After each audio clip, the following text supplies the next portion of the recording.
Ladies and gentlemen, welcome back to Midnight Therapy. I'm your host, the one and only Kat Matthews. We're back. Had a busy week or so sorry I'm a little late.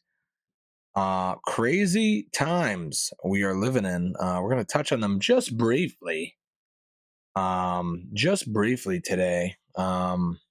A lot to talk about. I have some more fun things to talk about today. I went to the movies, so we're going to talk about that. We're going to try to, I didn't ask for times to be this crazy. Just so you all know, I kind of want to go back to talking about Chuck E. Cheese and crab cakes, but I can't because the world's so nuts. Trump getting shot and everything. I just want to go back to talking about Blockbuster, but not yet. But soon. Welcome back to the show. Swapped out Uncle Sam temporarily for something new. This is not part of the grotesque holiday portrait series. This is another series I worked on of these flower women in different poses and different pots. I don't know. I did a series for a while with them. Had that in my studio. Figured you would like it. Figured all 30 of you would like it. So please enjoy that and act responsibly. It's just a flower. It's a drawing of flower people. So please enjoy that. Like I said, crazy times. Let's get into it. Things seem a little odd. Now, you could be on any side of the political spectrum. You could care or not care. You could know what's going on or know nothing. Things are just not adding up. I hope you all could see that.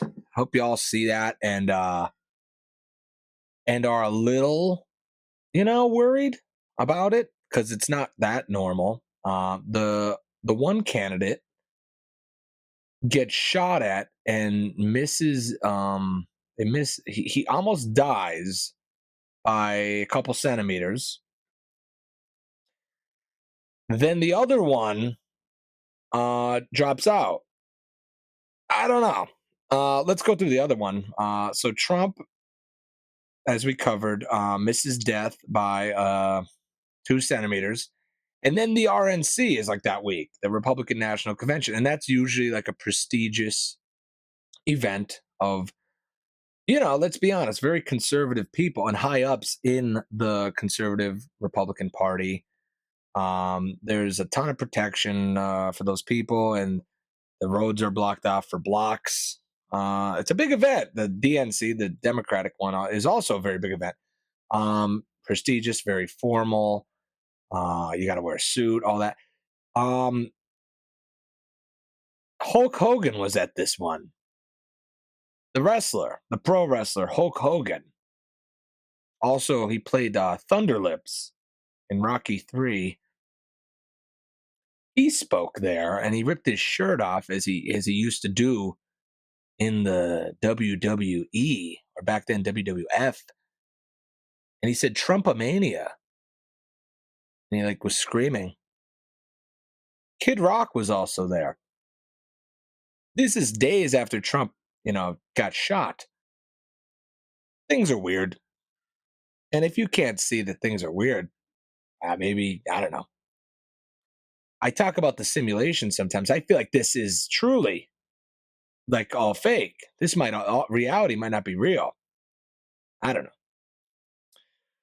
So if that wasn't odd enough, let's look at the other side. You have Joe Biden, who has been, in my opinion, he's been in cognitive decline for many years. Many years. The media would not talk about it. The Democratic Party would not talk about it. And a lot of supporters would not talk about it. They pretended it, they pretend like it wasn't there. They avoided it. And then after that debate, like we covered on the one episode, they changed their tune, which tells me they got some calls and some meetings from some very higher ups that said, if you don't get your guy out, we're going to pull our funding, which they were doing, and the Democrats turned. We know the whole story. What's odd is that, number one, they didn't do this at the midterms so that there could have been a primary. There could have been Democratic debates on the Democratic side of new candidates, younger, ambitious candidates. Like there was like Pete Buttigieg, there was a couple others that wanted it, Gavin Newsom. All those people could have ran for the election, like to be the candidate, the primary, if Biden wasn't going to run again. But no, they waited until 4 months before the biggest general election of our lives. So that's weird. And what's weirder, number two, what's weird is that he, up until the week of, was still going online and doing these conferences saying he's very competent and he's very alert and he will be the nominee going against Trump no matter what. And then that changed to I will only drop out if I'm sick. And then out of nowhere, you see a tweet from him. Look it up. It says, I'm sick. It wasn't anything more or less. It just said, I'm sick. And then you heard all this stuff. Oh, the rumor is Biden's going to drop out by Sunday. And then what does he do? He drops out by Sunday. Dropped out on Sunday. Now, the curveball, why this is all a simulation, is that they didn't even talk about who would be best to take over. They just said, oh, it's Kamala Harris. We know it's Kamala Harris. Biden endorsed her, which is an odd thing to do. Like, you understand this is odd, even if you like her. There's not much to like, though. I'm just being honest. Not personally about her. Just she was the VP, and it was a very uneventful vice presidential position. Like, she didn't do much. I didn't never really hear her talk. It wasn't like she was super influential over these past 3.5 years, 4 years. I don't know. Correct me if I'm wrong. It did seem odd that they said, well, we know who it is. It's her. Okay. Did the American people say that? Like, I don't know. That's what these, whether it's an illusion of choice or not, but that's what this democratic system is about, is the people elect the candidate, not that the elected person decides he wants to drop out and give it to whoever he picks. This is not a tag team wrestling match, even though Hulk Hogan is in the conversation. It's not. So this is a little odd. It's better than running Biden, I think. I don't think Biden would have done, I don't think he could have done much more. So Kamala is more, definitely she's younger and more competent, but I don't know if she's qualified or deserving of that nomination. I don't think the people ever said that either on any side, on the left or the right, no American ever said that. No citizen. They're telling you that, which is weird. It's very weird to me. Things do keep getting weirder though. The head of the Secret Service, um, that allowed for the president, former president, to get shot a week or two ago, did step down after a press conference where she doubled down on the sloped roof explanation for that. Why there wasn't somebody on that roof, or why nobody was looking over at that roof. It was sloped. That's weird too. Like, that whole thing is weird. And we covered this already, but it's getting weirder. There's video of that guy just walking around the perimeters of this rally. Everybody, like, so many people knew he was there. It looked suspicious. They saw him climbing the ladder.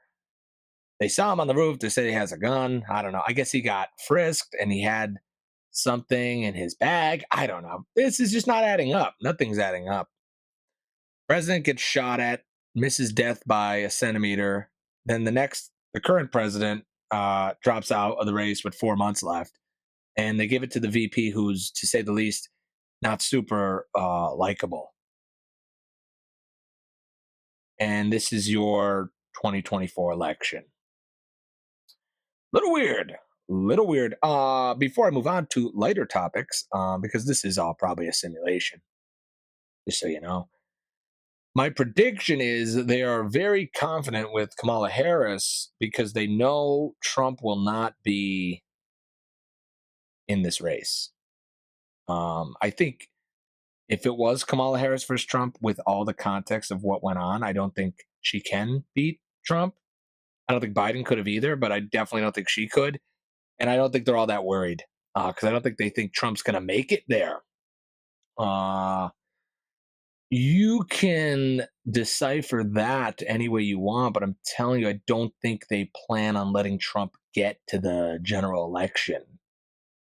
Maybe something will happen, like we saw, maybe something else, maybe a different plan, but something's going to happen between now and November that makes it so that Trump is not in the race. Kamala or any other Democrat for that for this example will beat any other Republican but Trump. Any Democrat, even a scarecrow, would beat anyone else but Trump. So if you put a say something happens to Trump, and I'm not saying that this is just a prediction. Say something happens to Trump where he's not in the race, and they have to put in I don't know JD Vance. It's going to be the greatest landslide you ever saw for the left. The left will win him so quickly. Anyone on the right, the left is going to beat. The only one that's going to give him a hard time is Trump. And I think the people in charge, the people that told Biden to step down, and the people that told the Secret Service to not take out an active shooter, those people, whoever they may be, they fully understand the situation. And they're setting Trump up right now. And he's saying, wow, this is easy. Like, this seems a little too easy. If it was a movie, you'd say this is fishy. Biden drops out. Like, that's weird. Wonder what their plan is. You're going to find out. Stay tuned. America, the show, the Netflix show, it's getting good this final season as it's wrapping up here. I did not see that coming. Well, I did, but, you know. Anyways, get ready for that. Get ready for things to get odd. Segue, though.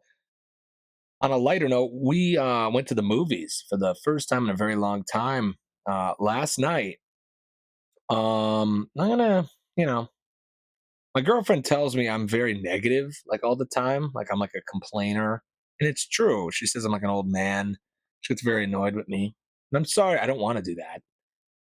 I don't want to do that. It's just things are very much worth complaining about, in my opinion.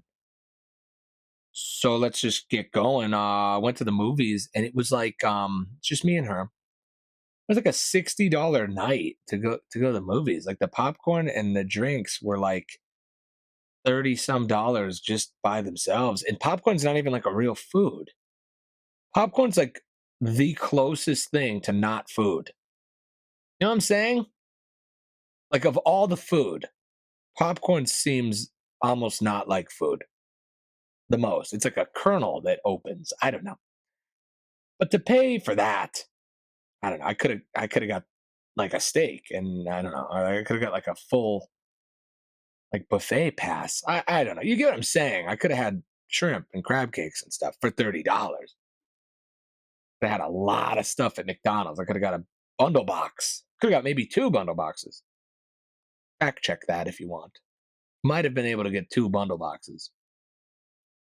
Anyways, it was very expensive, and I could see it being very expensive. I was saying this the other day. Here is the measure of high class when something is a good price and good quality. And that to me is Texas Roadhouse. I was explaining like it's cheap, but it's also so good. And when something is cheap and good, that's the highest tier of enjoyment. When something is expensive but good quality, that's number two. That's the second place where it's like, okay, it was a little expensive, but wasn't it good? Like when you're still satisfied, but it was expensive, that's good. But when it's expensive and it sucks, that sucks. Like that's really bad. And to me, that's like a couple of restaurants I know I'm not going to name.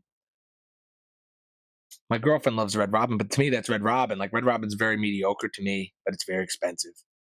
And I don't like, I'm like, ugh, I feel bad about spending $60 here. But $60 at the Roadhouse, oh my God, I don't even care because I got so much. And I was so happy the whole time. Chicken critter dinner, Bush Light on tap, forget about it.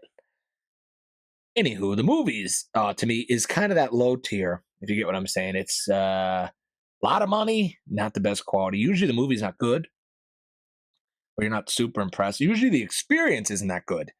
A lot of people yelling in the theater, sticky floors. Got to pee midway through the movie because I drank a Coke the size of I don't know, a tire or the size of a, I don't know, a small house cat. That big, the Coke, the Coca Cola.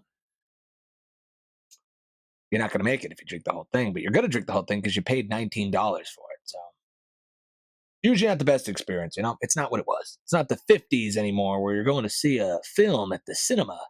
It's you're going to go to a dark room and get through it. That's what it is. So I have a very, pessimistic, negative attitude for the movies anymore. Get there, we spend $60. Here's the other thing. We get there, there's no one working there. It was just this robot kiosk, which is like a redundant step. I should be able to just buy it on my phone at that point, and then someone would scan it. But either way, we get there, we deal with the kiosk, we get these, well, not even a ticket, a receipt that has the tickets, and then there's no one there to scan them. That hurt the most. That hurt me the most because it's like I could have just walked right in. And I say it every time. I go, we could have just walked right in at the movies. And then it's like, oh, well, that's not right. And what about the karma? And I go, oh, okay. But then this time, no one there again. I went, oh my God.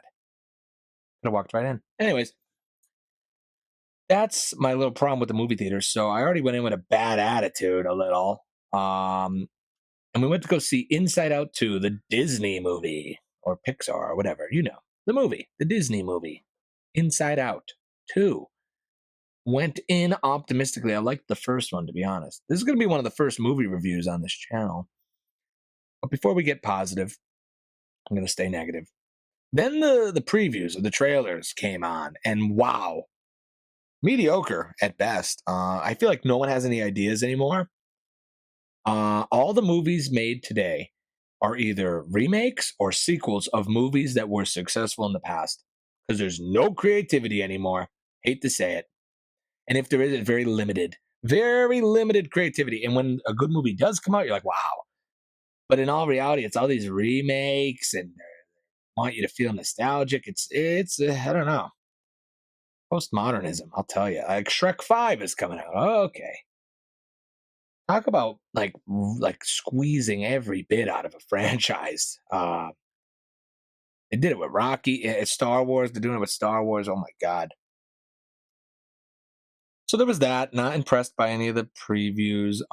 Let's get into Disney a little. So this is a Disney movie, and Disney has had its share of controversy, and they've been talked about quite a bit recently. Disney does some good things. They have done some good things. They also do a lot of bad things, and we're not going to get into the bad too much, but Disney Corporation might be a little evil at times. They own Fox, they own ABC, they own everything. It's like a giant monopoly. They don't always do the best things. Recently, Disney getting a lot of flack for their I guess people call it being woke. Disney went woke with a lot of their movies, and I have not paid really attention to any of that.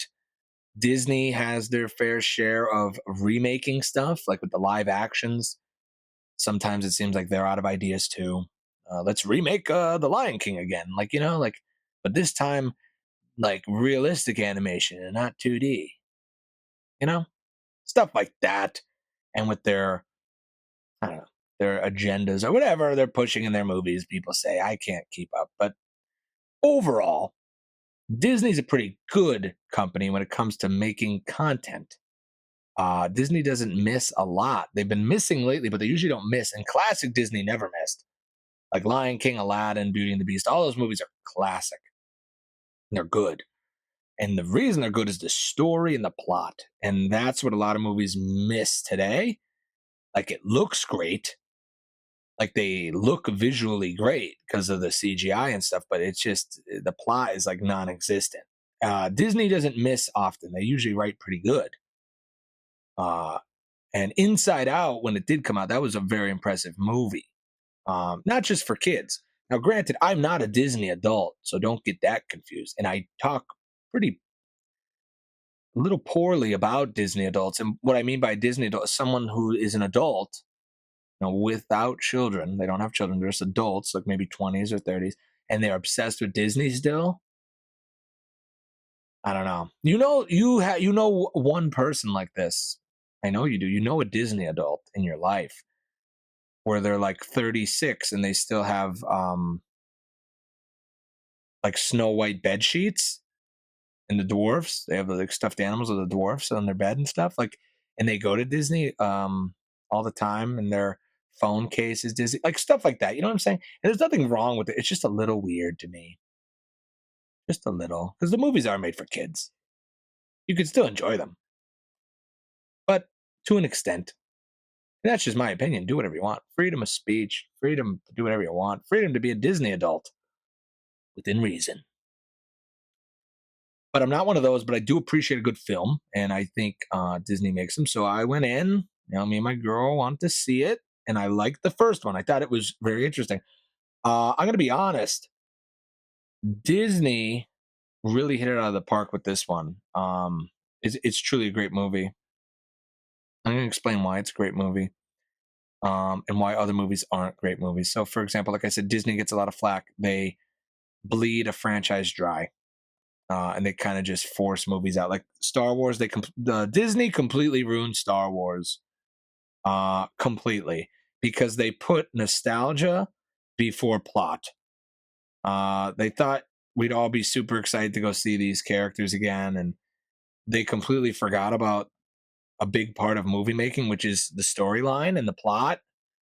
And they didn't even have it. That was like an afterthought. The plot was an afterthought. How the stormtroopers' new helmets looked was like their priority, you know.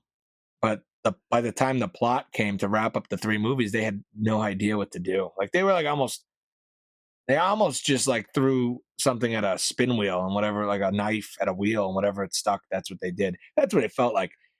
And then they trying all these shows and stuff, trying to be like Netflix. I don't know. That's an example of it not working. Inside Out 2 is an example of a great movie, though.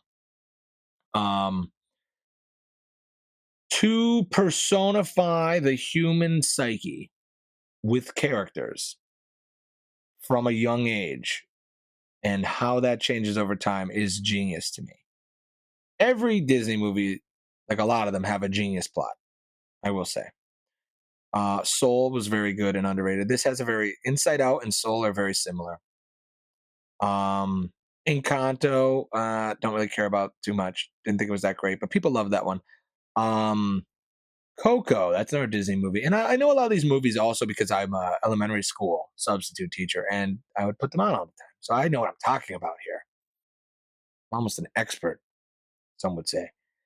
A lot of the movies are good; they're really thought out, but this one is very interesting because it is relatable even to adults, like a lot of them are. But this is personifying the psyche and the emotions in the psyche and they're like creating a visual of how that works and how they're processed. And the first one was very basic. There's only like five or so emotions, because that's reality when you're a young person, when you're a young kid. And now this new one, they introduced new emotions. Now, I don't want to spoil this movie, and I'm not going to, but they introduced new emotions as this person who the movie is focused on is getting older, new emotions move in, to the brain, to the control center, and it affects a lot of things. Super important movie. Now, I say the classics are important because they give you these like cryptic messaging. Like if you are a critical thinker and you watch The Lion King, you learn some really good lessons from that movie. Same with Aladdin. They make it interesting with the characters and all that, and the scenery and the animation and the songs. But overall, it was to teach a good lesson. Beauty and the Beast, great lesson. Anyone could get that, even kids, and it shapes their worldview. You watch Beauty and the Beast when you're a kid in the 90s, like me, early 2000s, you learn, like, wait, maybe you shouldn't judge people. Maybe you shouldn't be mean to people. Maybe you should understand the different sides to it. And the only way you get there is by first being mesmerized by the songs and the dancing furniture. So you do need the visuals to get the kids to learn the message eventually. So this movie had great visuals. Everything's cool. The characters are cool. They look cool enough, but the story is very like it pays homage to the classics. There's a very good story there, and I don't think it's as cryptic. I think it's very straightforward. I'm not saying that kids don't understand cryptic messages anymore, but it's difficult now. You kind of have to spoon feed the new generation a little, and they did. They did. They explained, here's what's going to happen to you as you get older. And they say go through puberty in the movie for that age group. If you are in that age group, this movie might be immensely helpful for you because it is a confusing time. And it is something people don't talk about a lot, how to process emotions. I think this is a very new thing we're doing as a species, being open about emotions. And this movie is kind of a great reference for any kid that age or anyone even older or younger. Um, it's not just mindless background noise like a lot of movies are. You know, you put an iPad in front of a kid and you put on Coco Melon and his brain rots for an hour. You watch this, you might, I don't know, you might actually benefit that kid with lessons that would not normally come for another 10, 20 years. Get ahead of the game. I wish we had this movie when I was a kid. Really do. But this movie was great without giving anything away. The plot, very straightforward, very reliable. There's a lot of creative writing, just like this. Disney never really disappoints with the creative writing. Things like the brainstorm and the train of thought being an actual train, the brainstorm being like a thunderstorm. Very interesting. A lot of thought put into the movie. Nothing was lazy. I give it really a 10, honestly. And you know me, very not positive often. But that movie was good. A great break, a great 2 hour or so break from the chaos of what's going on in the world. Um, so that's nice. And then, like I said, a lot of movies, society as a whole, art, etc., is a little bland, and there's not a lot of creativity in it. And it's not me being negative, but there's not a lot to be positive about in it. I hate to say it. So when something is truly good, it's worth talking about. It is worth talking about. And this goes back to like what I was saying, like the Hawk Tuah girl. That's great. That's funny and all, but to put that on a pedestal, probably not the best idea. But this movie it does deserve the credit that it's going to get because it is deserving and worthwhile and it will transcend eras and hopefully go down as a classic and be a tool to benefit kids and other people positively. The other one is a girl saying two words outside of a bar drunk. Not that there's anything wrong with that, but I don't know. Should it be as celebrated? I don't know. That's up for you to decide. But I thought this movie was a very fresh, positive thing to happen in a world that's very crazy and chaotic. That's a good movie. If you are going crazy like me with all this news and all that shit, please go to the no, actually, maybe wait till it comes out on streaming unless you have $60 extra. But if you do, go to the theater, watch Inside Out 2. Highly recommend it. Very good film. Very good film. Don't blame me, blame postmodernism for all my negative comments about other films. But be happy I like that one. You got to take the wins. I wrote a Disney movie, and I might get into it one day. It's going to take a whole podcast to explain it. I might do it just so I have like a reference that I did write this movie because it will come out. Disney is going to come out with this movie. I'll tell you that right now. I wrote it first though, so I might do that on one of these episodes, a deep dive into the Disney movie I wrote. That's going to be it for this one. The world is crazy. Movie theaters are probably on the way out. I don't see them lasting much longer at those prices. And it's just so easy to be at home. You could go over and get some leftovers out of the fridge. You could eat a hamburger helper on your couch while you stream the movie. It's hard. It's hard to stay open when you're paying $60 for some corn syrup in a cup and some kernels with butter to sit in a chair that's sticky and watch a movie that's too loud. Your neck hurts from staring at the screen. Probably not going to last. But Disney, you're not the best, but you do great sometimes. Everyone has flaws, but that felt like old Disney. That felt like good values Disney classic in the a real time classic. Inside Out 2, good movie. And that's going to be it for today's episode. I got some funny new ones coming at you, some interesting topics, and we will be back next week as always. So until then, stay curious, my friends. Good night.